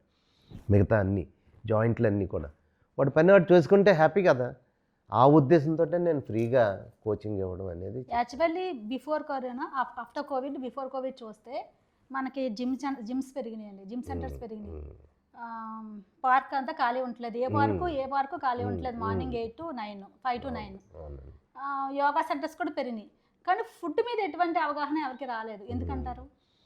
ఈ ఫుడ్ వెనకాల కూడా చాలా పెద్ద స్టోరీ ఉంది. మీకు తెలుసు, ప్రజలకి తెలియాలి కనుక. ఫుడ్ని డిసైడ్ చేసేవి కూడా మన ఇండియా కాదండి, ఇంటర్నేషనల్గా కొన్ని ఏజెన్సీలు ఉన్నాయి. వాళ్ళు ప్రపంచం ఏం తినాలి, ప్రపంచానికి ఏం పెట్టాలి అనే ప్లాన్ వాళ్ళు చేస్తారండి. కొన్నాళ్ళు పోతే మనం రైస్ అది తినం, పురుగులు లేకపోతే ఏం తినాలో వాళ్ళు ఏం డిసైడ్ చేస్తారు. సో మన పూర్వీకులు చాలా వేల సంవత్సరాల నుంచి మనకు ఒక మంచి ఆహారపు అలవాట్లు ఇచ్చారు. వీటిని పాడు చేసి వీళ్ళు బిజినెస్ పెంచుకోవడానికి వాళ్ళకి కావాల్సిన ప్రొడక్ట్స్ని తయారు చేసి మన యూత్ మీద వస్తున్నారు. ఇప్పుడు కోక్ ఉంది, కోకోకోలా ఉంది. కోక్లో ఏముంది? Just water, sugar. మీరు ఒక 20 చెంచాలు ఎట్ ఏ టైం ఇస్తే తినగలవా? అదే కోక్లో అయితే కోక్ పక్కన పెట్టుకుంటాడు, బిర్యానీ తోసేస్తున్నాడు, కోక్ తాగేస్తున్నాడు. నేను ఆల్మోస్ట్ కోక్ కానీ మానేసి దగ్గర 30 ఏళ్ళ పైన అవుతుంది. మనం బిర్యానీ తిన్నప్పుడు కోక్ పెట్టుకుని తాగుతాం కదా, ఆ, అది అది చాలా విరుద్ధం అని తెలిసింది. అది స్టైల్ అయిపోయింది పిల్లలకి. ఇప్పుడు మనం చెప్తానమ్మో, మనం హోటల్ తీసుకెళ్తే కోక్ కావాలి కదా, కోక్ కావాలని అరుస్తారు వాళ్ళు బిర్యానీతో పాటు. ఎందుకంటే ఇది దిగట్లేదు, దీన్నేమో తోసేస్తుంది. సో ఆల్రెడీ బిర్యానీ వల్లే ప్రాబ్లం. అందులో వాళ్ళు కలిపే టేస్టింగ్ సాల్ట్లు అవన్నీ డేంజర్. సో దాని top of it we are adding cool drink, sugar. అది హెల్త్ డ్రింక్స్ అని వస్తున్నాయి ఇప్పుడు. హెల్త్ డ్రింక్స్ ఏం కాదయ్యి. ఇప్పుడు ఓఆర్ఎస్లు కూడా బ్యాన్, పాప ఒక డాక్టర్ ఆవిడ కష్టపడి దాన్ని ఆపింది. సో ఈ ఫుడ్ హ్యాబిట్స్ని మనం కూడా ఏంటి, మన ఫ్యామిలీ లేడీస్ కూడా కష్టపడి, పూర్వం మన అమ్మ వాళ్ళు అన్నారంటే ఇంటికి వచ్చేటప్పటికి స్కూల్ నుంచి రాగానే వాళ్ళ ఇంట్లో ఏదో చేయడం, జంతికలో పకోడీలు ఏవో వాళ్ళు సొంత ఆయిల్తో చేసేవారు. ఇప్పుడు బయట వాడే ఆయిల్ అంతా కూడా పామ్ ఆయిల్. పామ్ ఆయిల్ ఏంటంటే థిక్ ఫ్యాట్, అది టేస్ట్ చాలా బాగుంటుంది, అది తినేస్తున్నాం. బయట రోజు మార్నింగ్ బ్రేక్ఫాస్ట్ ఇంట్లోనే, బయట ఎక్కడైతే తిన్నారో వాళ్ళకి ఒబేసిటీ వచ్చేస్తుంది. బయట తినడం మానేయండి, ఇంట్లో ఏదో ఒకటి ఆయిల్ తగ్గించుకుని ఏదో విధంగా వండుకుని తినండి, తక్కువే తినండి పర్వాలేదు. ఆ బయట తిన్నప్పుడు హెల్త్ పాడవుతుంది. ఇప్పుడు మన సినిమాల మీద ఉన్న అవగాహన యోగా మీద కానీ ఫిట్నెస్ మీద ఎవరికీ లేదండి. చిన్నపిల్లలకైతే అస్సలు లేదు. అదే వేరే కంట్రీస్లో అయితే చిన్నప్పటి నుంచి ఫిట్నెస్తోనే ఉంటారు, చాలా స్ట్రాంగ్గా ఉంటారు. ఎస్, కానీ మన ఇండియా చూస్తే ఎస్పెషల్లీ మన ఆంధ్ర తెలంగాణ అయితే మరీ ఫ్యాట్. చాలా మంది చిన్నపిల్లలకు కూడా చాలా ఫ్యాట్ ఉంటుంది. భయం వేస్తుందండి. పిల్లలకి మనం ఎలా మోటివేషన్ చేస్తే బాగుంటుంది యోగా మీద కానీ మన ఫిట్నెస్ మీద కానీ? యోగా మీద మోటివేషన్ అంటే వాళ్ళకు ఇప్పుడు తెలియటం లేదు, వాళ్ళ డ్రెస్సులు పట్టడం లేదు, మన బొజ్జలు పెరిగిపోయి. సినిమా హీరోలు చూడండి వాళ్ళని, షారూఖ్ ఖాన్ కానీ, సల్మాన్ ఖాన్ కానీ, అల్లు అర్జున్ కానీ, మహేష్ బాబు ఎలా ఉంటారు వాళ్ళని చూపించండి. అరే వాళ్ళ ఉండాలిరా నువ్వు, ఎంతేగాని ఏమని ఇలాగా ఉంటే నీకే రేపొద్దుట పెళ్ళి అవ్వదు, లేకపోతే నిన్ను ఎవరు చూడరని చెప్పండి, వాళ్ళకి ఎక్కుతుంది మైండ్కి. అందుకనే వాళ్ళు సక్సెస్ అవుతున్నారు. అదే ఇంత లా వేసుకుని బొజ్జ చేసుకుని హీరో కింద అయితే చూస్తాం మనం. సినిమా హీరోలు మాత్రం బాగుండాలి, కానీ మనం మాత్రం బాగుండకూడదా, అది చెప్పండి. లెట్ చిల్డ్రన్ రియలైజ్ నీకు పెరుగుతోంది, భయపెట్టండి, కొద్దిగా చేయించండి, కూడా తీసుకెళ్ళండి. అంటే భయపడ్డం అంటే బెదిరించి కాదు, కూడా తీసుకెళ్ళి అలా అయిపోతారా ఇలా అయిపోతారా అంటే న్యాచురల్గా వాళ్ళకి ఉంటుంది కదా, నువ్వు ఇంకా బాగుంటావు నాన్న, మంచి డ్రెస్సులు వేసుకోవచ్చు, అదొకటి చెప్పాలి. మన యూత్ని కాపాడుకోవాలి. ఇది లేదో ఈ డేంజరు ఇప్పుడు చూస్తున్నాం కదా. 25 ఇయర్స్కి నిన్న స్కూల్లో ఒక అమ్మాయి హార్ట్ అటాక్ వచ్చి పడిపోయింది. ఇవేమవుతుంది, మనం తినే ఈ హై ఫ్యాటీ ఫుడ్స్, ఈ ఆర్టరీస్ అని ఉంటాయి, రక్తాన్ని సప్లై చేసేవి, లేకపోతే చెడు రక్తాన్ని తీసుకెళ్ళేవి. ఆ ఆర్టరీస్లో ప్లేక్ కింద తయారైపోతుంది, ఈ కొవ్వు అంతా పేరిపోతుంది. ఫస్ట్ స్కిన్ మీద పేరుతుంది, తర్వాత పొట్ట మీద, సీటు మీద, ఎక్కడ పడితే అక్కడ. డబ్బులే చూడండి, మీ దగ్గర 100 కోట్లు ఉన్నాయనుకోండి, ఏం చేస్తారు, 10 ఎకరాలు భూమో లేకపోతే ఏదో బంగారం ఏదో కొనుక్కుంటారు, అదే దాచుకుంటారు. ఇక్కడ మనం కావాల్సింది రోజుకి ఒక 2000 క్యాలరీస్ తినాలి. మనం తినే బిర్యానీ లేకపోతే కోకు ఇవన్నీ కలిపితే 3000 క్యాలరీస్ అవుతుంది. ఈ 1000 క్యాలరీస్ ఎక్కడికి వెళ్తుంది? ఎక్కడికైనా వెళ్తుంది, ఎక్కడికైనా వెళ్తుంది, మెడలోకి వెళ్తుంది మగవాళ్ళకి. సో అది నిల్వ ఉండిపోతుంది. ఆ నిల్వ ఉండిపోయి ఈవేళ 1000, రేపు మళ్ళీ బిర్యానీ తిన్నాడు. కొంతమంది చూస్తున్నాను రోజు బిర్యానీయే, రోజు బర్గర్లు, పిజ్జాలు, ఇవన్నీ కూడా మైదా అండి. మైదా అరగదనమాట, వెళ్ళిపోదు. మీరు తినండి, ఫ్రూట్స్ తినండి, హ్యాపీగా ఫైబర్ తినండి, హ్యాపీగా హెల్తీగా ఉండండి, మీకు కావాల్సిన డ్రెస్ చేసుకోవచ్చు, కావాల్సినట్టుగా మీరు మేకప్ చేసుకోవచ్చు, అంతే కదా. యాక్చువల్లీ లేడీస్కి మన బంగారం మీద ఉన్న ఇంట్రెస్ట్ మన ఫిట్నెస్ మీద లేదు, ఎందుకు? దాని గురించి అన్నా. ఇది పూర్వం నుంచి ఉందండి, నగల మీద, చీరల మీద ఫస్ట్ నుంచి ఇంట్రెస్ట్ ఉంది. ఎటొచ్చి అప్పటికి ఇప్పుడు ఈ తేడా ఏంటంటే, అప్పుడు వాళ్ళు పని చేసుకునేవారు, ఇప్పుడు పని చేయట్లేదు. వాళ్ళు సపోజ్ తిన్నారనుకోండి, ఆ తిన్నది ఏదో విధంగా తిరగల రుబ్బో లేకపోతే ఏదో చేసుకుని కరిగిచ్చేసుకునేవాళ్ళు. ఇప్పుడు ఇంటేక్ మాత్రం సేమ్ అలాగే ఉంది, కానీ అవుట్పుట్ లేదు, ఖర్చు పెట్టడం లేదు. సో అందుకని మీరు చెప్తే నమ్మరు, చిన్నపిల్లలు 18 ఏళ్ళు 20 ఏళ్ళ వాళ్ళకి పీసీఓడి అంటే పాలిసిస్టిక్ ఓవరీస్ అవి వచ్చేసి వాళ్ళు మెన్స్ట్రేషన్ సరిగా అవ్వదు, ఒళ్ళు పెరిగిపోవడం, పింపుల్స్ వచ్చేయడం, ఇవన్నీ కూడా ఏంటంటే ఎక్సర్సైజ్ లేకపోవడం వల్ల. చిన్న పిల్లల నుంచి కూడా ఎక్సర్సైజ్ కానీ, ఏ స్కూల్లో కూడా మార్నింగ్ మాకు డ్రిల్స్ అయ్యి ఉండేవి. ఇప్పుడు డ్రిల్స్ లేవేంలో డైరెక్ట్గా బుక్ పట్టుకోవడం, క్లాస్ రూమ్లోకి పట్టుకెళ్ళిపోవడం, వాడు ఏదో చిన్న కాగితం ఇస్తాడు, దాని మీద ఎగ్జామ్. సో సరదాగా మనం ఒక గంట సేపు డ్రిల్ చేసి ఎక్సర్సైజ్ చేసి ఒక గీతం పాడుకుని ఏదో చేసుకునేవారు. ఇప్పుడు అంతా కమర్షియల్. సో పిల్లల్లో ఎక్సర్సైజ్ లేదు. ఆడవాళ్ళు ఏం చేస్తున్నారు, సీరియల్ మీద సీరియల్ వచ్చేస్తుంది. మార్నింగ్ బ్రేక్ఫాస్ట్ హోటల్ నుంచి తెప్పించేసుకోవడం, తినేయడం, ఆ మార్నింగ్ కార్తీక దీపం అయిపోతుంది. ఆ తర్వాత ఏమని మధ్యాహ్నం ఇంకోటి ఏదో అది మొగల్ రేకుల అది 5 years వచ్చింది. ఇంకోటి ఏదో ఉండేది కదా, అదైతే 500 ఎపిసోడ్లు 600 ఎపిసోడ్లు. నెక్స్ట్ రోజు ఏమవుతుందో వీళ్ళు ఇప్పటి నుంచే ప్లాన్ చేసుకుని ఉండేవారు. అది చంపేస్తుందా చంపదా, పాలలో విషం కలుపుతుందా కలపదా, ఆ ఫేసు ఈ ఫేసు విషం కలపడం, ఇలాగ ఒక రోజు అంతా చూపించేస్తారు. దీపావళి వచ్చిందంటే దీపావళి మీద సీన్. సో క్యాలరీస్ ఎక్కడ అన్నిటికన్నా పెద్ద జబ్బు తెలుసా, మందు కన్నా సిగరెట్ల కన్నా లేకపోతే ఇంకోటి దేనికన్నా ఇలా కూర్చోవడం అండి. ఐడియల్గా అలా కూర్చున్నామంటే ఆటోమేటిక్గా ఒక 5-10 ఏళ్ళలో చచ్చిపోతారు. ఏం చేయక్కర్లేదు, ఎంత మంచి వ్యక్తి అయినా సరే. రోజు ఐడియల్గా కూర్చోకూడదు. రోజు యోగా చేయటం వల్ల ఎటువంటి బెనిఫిట్స్ మనం పొందగలం? అబ్సల్యూట్ మంచి క్వశ్చన్ ఇది. ఏదైనా ఫలితం లేకుండా మనం ఉత్తినే కష్టపడం కదా. యోగా చేయడం వల్లమ్మా నీకు మనసు బాడీ రెండు కూడా సింక్ అవుతాయి. ఆ సింక్ అవ్వడం అంటే మనం పొద్దున్నుంచి చాలా స్ట్రెస్లు ఉంటాయి, మైండ్ అంతా బాగ్లింగ్గా ఉంటుంది. మీరు ప్రాణాయామం చేయండి, ఒక పావు గంట 20 నిమిషాలు, మీకు మనసు ప్రశాంతంగా, అంటే ఆక్సిజన్ లోపలికి పంపిస్తున్నాం.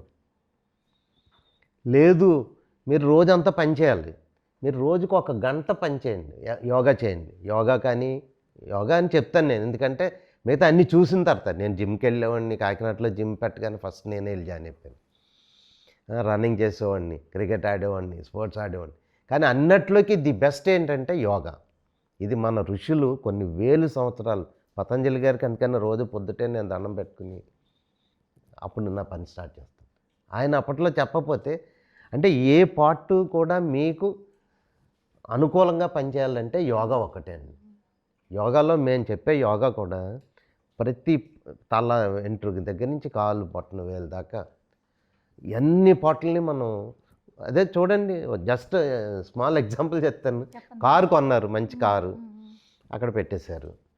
ఒకసారి ఏదో మీరు గుంటూరు మీరు రాజమండ్రి వెళ్ళారు, ఆ మన్నాడు నుంచి కారు వాడలేదు.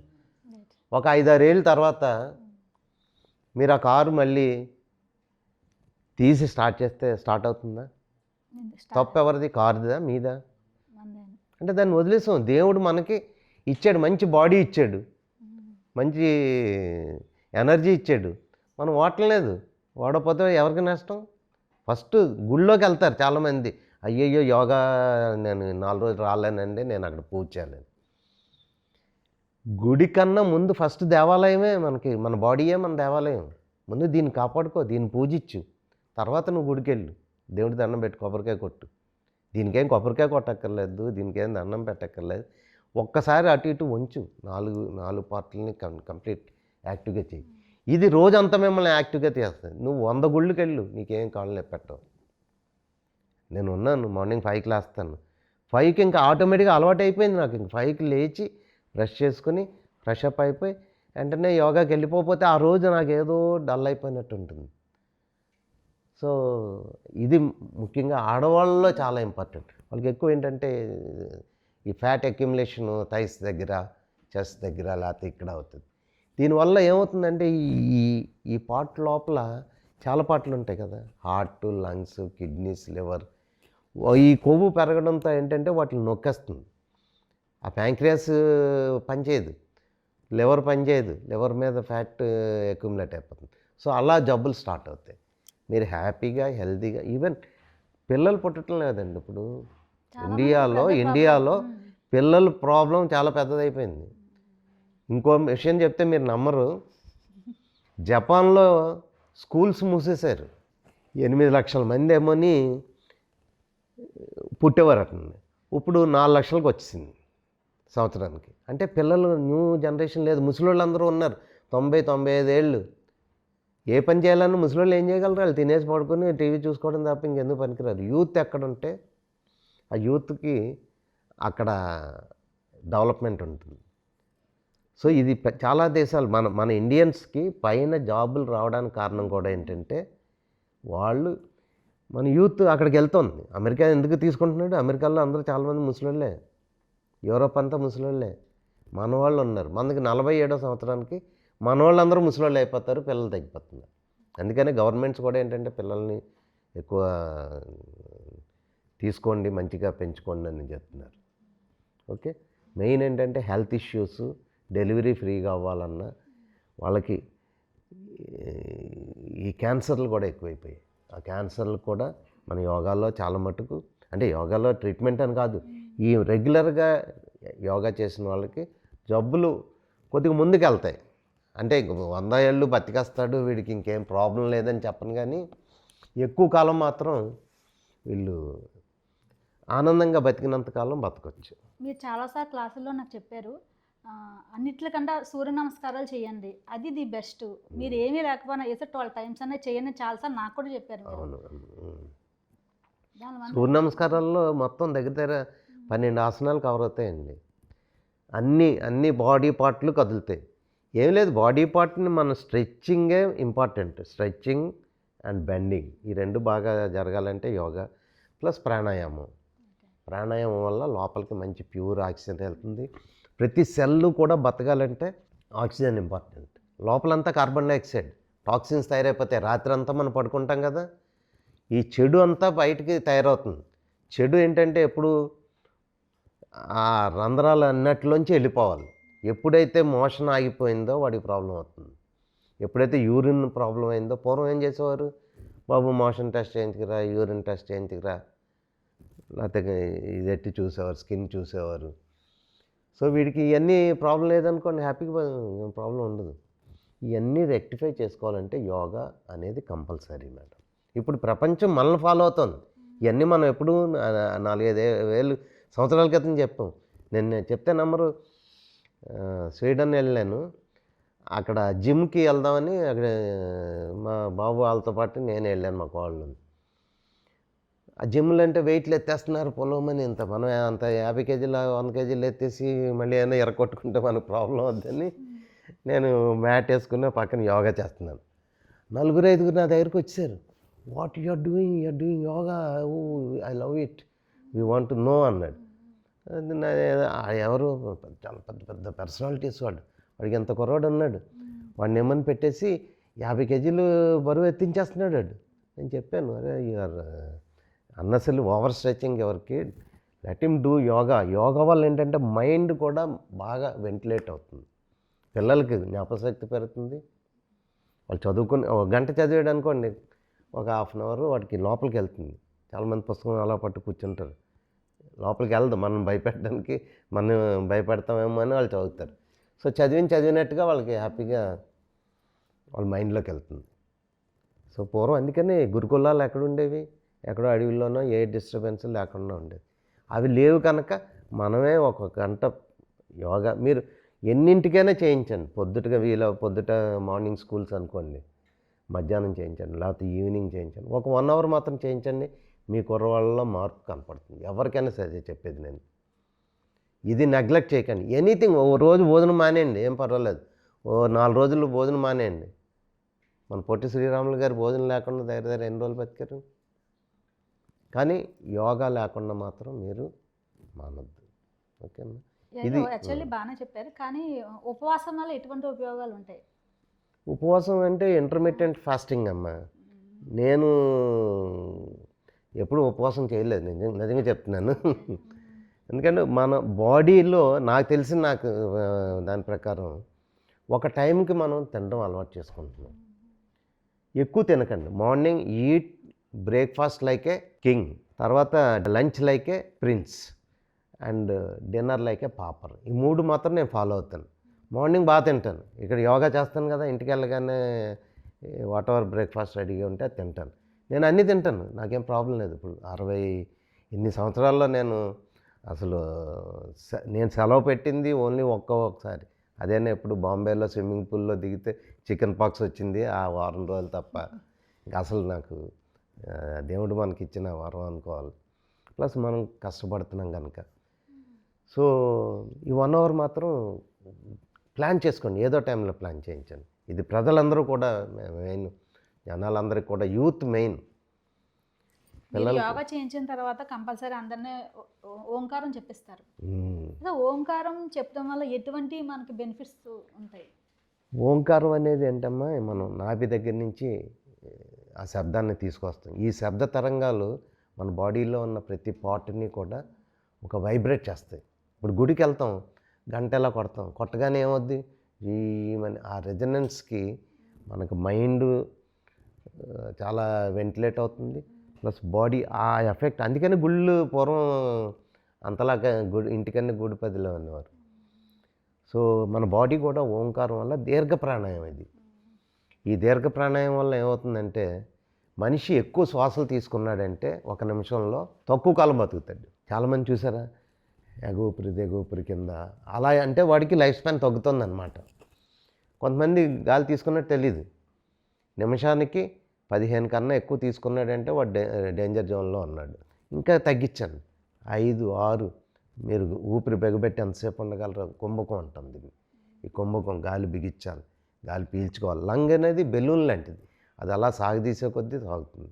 దాన్ని మనం ఏం వాడలేదనుకోండి, బెలూన్ ఏమవుద్ది, కొన్నాళ్ళకి ఫటక్మని ఇరిగిపోతుంది. అట్లాగే మన ఈ లంగ్ కెపాసిటీ పెంచుకోవాలి. దీర్ఘ ప్రాణాయామం ఒకటి, మెమరీ అండి, మెమరీ పెరగడానికి, మనశ్శాంతికి భ్రమరీ ప్రాణాయామం, ఈ 2 చాలా ఇంపార్టెంట్ మేడం. యాక్చువల్లీ మీరు యోగా చెప్పినప్పుడు చాలామంది 80 ఇయర్స్ అయినా 40 ఇయర్స్ అయినా 20 ఇయర్స్ అయినా చాలామంది ఉన్నారు మీ దగ్గర. అవునండి. కానీ అందరూ కూడా 80 ఇయర్స్లో 20 ఇయర్స్లా చేసేస్తారు. అంటే ఆ ఏజ్లో ఉన్నట్టు చేస్తారు, చాలా యాక్టివ్గా వస్తారు, చాలా డ్యాన్స్ వేస్తారు. సురేష్ గారు నేను బాగా చేశానండి, ప్రతి ఒక్కరు మీరు ఎంకరేజ్ చేస్తూ సూపర్ చేశారండి మీరు.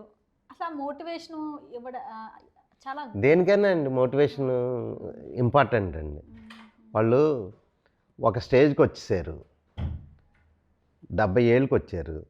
ఇప్పుడు దాకా చాలామంది ఏదో ఆఫీసుల్లో జాబులు, లేకపోతే వాళ్ళ వ్యాపారంలో ఉంగరాలు సంపాదించామా, డబ్బులు సంపాదించామా, ఇల్లు సంపాదించామా అనే టెన్షన్లో ఉన్నారు తప్ప ఆరోగ్యం ఎట్ ద కాస్ట్ ఆఫ్ ఆరోగ్యం అని వాళ్ళు ఆలోచించుకోలేదు. అంటే వాళ్ళు అందరూ కాదు, చాలామంది ఇందులో.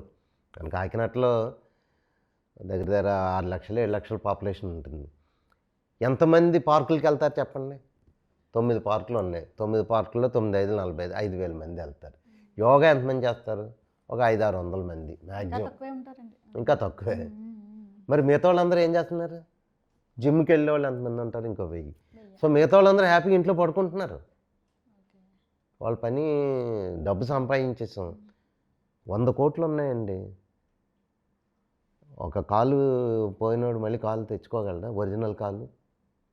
స్టీవ్ జాబ్స్ అనేవాడు అదే చెప్పాడు. 45 ఏళ్ళకి యాపిల్ కంపెనీకి ఓనర్ ఎంత ఓల్డ్ డబ్బులు సంపాదించాడు. హాస్పిటల్లో ఉన్నప్పుడు ఎవరో వచ్చి చూడడానికి ఉండదు, ఐసీయూలో పెట్టేస్తారు. ఈ మిషన్ సౌండ్ తప్ప నాకు ఇంకేం కనపడలేదు. ఇదేనా జీవితం? ఇదేనా జీవితం? ఎంత కష్టపడాలా? ప్రజలకి ఏం చేయలేదు కదా. అతని ఫ్యామిలీ గురించి చూసుకున్నాడు. చాలామంది అదే. ఇప్పుడు చాలామంది సీనియర్స్లో జరుగుతున్న ప్రాబ్లం కూడా ఇదే.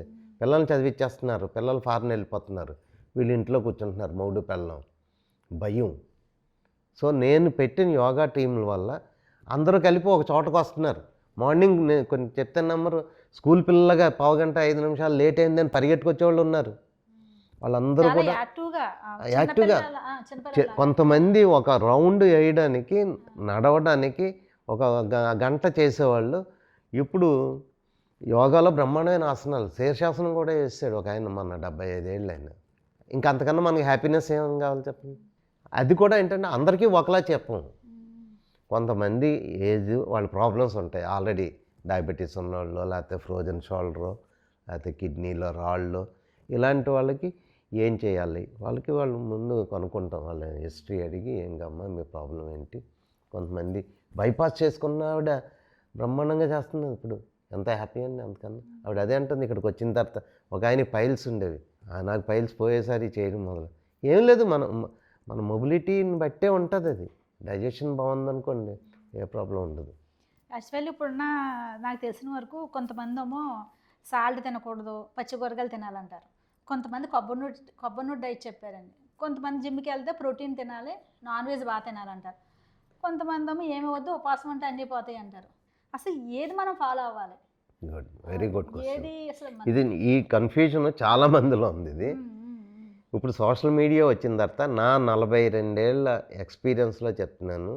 మీరు కీటో డైట్ అంటారు. కీటో డైట్ అంటే ఓన్లీ ప్రోటీన్, ఆయిల్ తాగడం, మాంసం తినేయడం. అది చాలా మంది ఫాలో అది డేంజర్ అండి. ఎందుకంటే కీటో డైట్ అనేది ఇప్పుడు వీళ్ళు చెప్పింది కాదు, మన అంటే నేను ఎవరి పేరు ఉద్దేశించటం లేదు.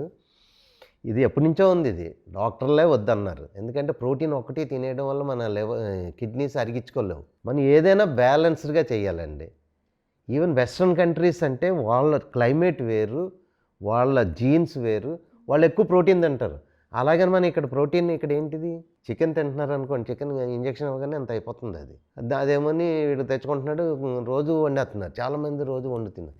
ఎప్పుడైనా 15 రోజులు 10 రోజులకు ఒకసారి తినండి ప్రోటీన్. డైలీ కొద్దిగా మీకు మనకు దొరికినట్లులోనే ప్రోటీన్ తినాలి. కార్బ్స్ కూడా ఉండాలి. కార్బోహైడ్రేట్స్ అంటే మనకి తెలివితేటలు ఇచ్చేవి కార్బ్సే. మనం రోజు చికెన్ తినేసి మటన్ తినేసి కూర్చున్నాం అనుకోండి, బుర్ర పనిచేయదు. పిల్లలు చదువుకునే వాళ్ళు ఉన్నారు, వాళ్ళకి ఈ టైంలో ఇది కావాలి, కార్బ్స్ కావాలి. యాక్చువల్గా మీ బిజినెస్, మీ సర్వీసు, మీ గోల్స్ను ఇవన్నీ రీచ్ అవ్వడానికి మీ ఫ్యామిలీ సపోర్ట్ మీకు ఎంతవరకు ఉంది? తప్పనిసరిగా ఫ్యామిలీ సపోర్ట్ లేకుండా మనం ఏం చేయలేం. ముఖ్యంగా ఏంటంటే మా వైఫ్ చాలా షీజ్ హైలీ కోఆపరేటివ్, చాలా కష్టపడి, మీరు చెప్తే నమ్మరు, ఆవిడ నా మ్యారేజ్ చేసుకునేది దాకా అసలు నలుగురు మనుషులు వస్తే పక్కన కనపడేది కాదు, లోపలికి వెళ్ళిపోయేది భయంతో. అట్లాంటిది మ్యారేజ్ అయ్యి 2 పిల్లలు పుట్టిన తర్వాత ఆవిడలో నేను ఐడెంటిఫై చేశాను ఏంటి ఈవిడ స్ట్రెంగ్త్ అని. మంచి బ్యూటిఫుల్ హ్యాండ్ రైటింగ్, మంచి grasping power, BA gold medalist తను. సో నేను మామూలుగా డ్రాఫ్టింగ్ అది ఇంగ్లీష్ బాగా చేసుకునేవాడిని. నా సర్క్యులర్స్ అవి చేస్తున్నప్పుడు తిను కరెక్ట్ చేసేది.